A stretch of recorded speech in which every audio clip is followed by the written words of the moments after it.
The essence of the Narnia Code is simply this. There are 7 heavens. There were, it was believed, 7 heavens surrounding Earth many centuries ago, according to old astronomers. And each heaven had its own planet, and each planet had its own set of qualities and characteristics. And C.S. Lewis described this 7-fold system of the planets as a set of spiritual symbols of permanent value, which he thought were especially worthwhile in his own generation. C.S. Lewis took the imagery of the 7 heavens and he turned it to Christian effect, so that each of the qualities of the planets becomes, if you like, a different aspect of his presentation of Aslan, a different way of understanding Christ's nature.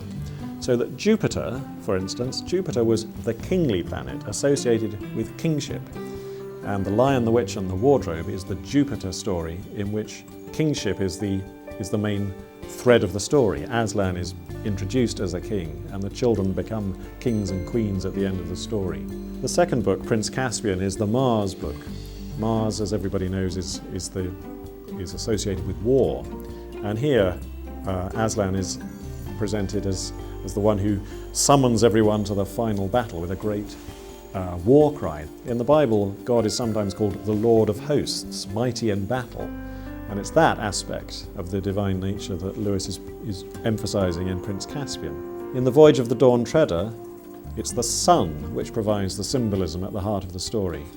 I hope that the Narnia Code book will show readers that the Narnia Chronicles are much more carefully structured and composed than they may previously have thought. That actually these books are very subtle and artistic. They're works of genius, I think.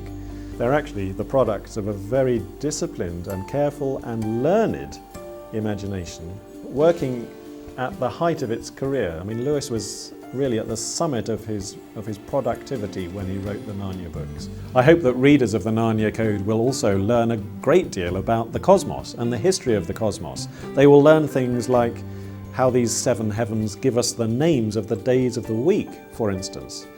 They will learn how Mars is related to March. They will learn how the word influenza is related to the planetary influences.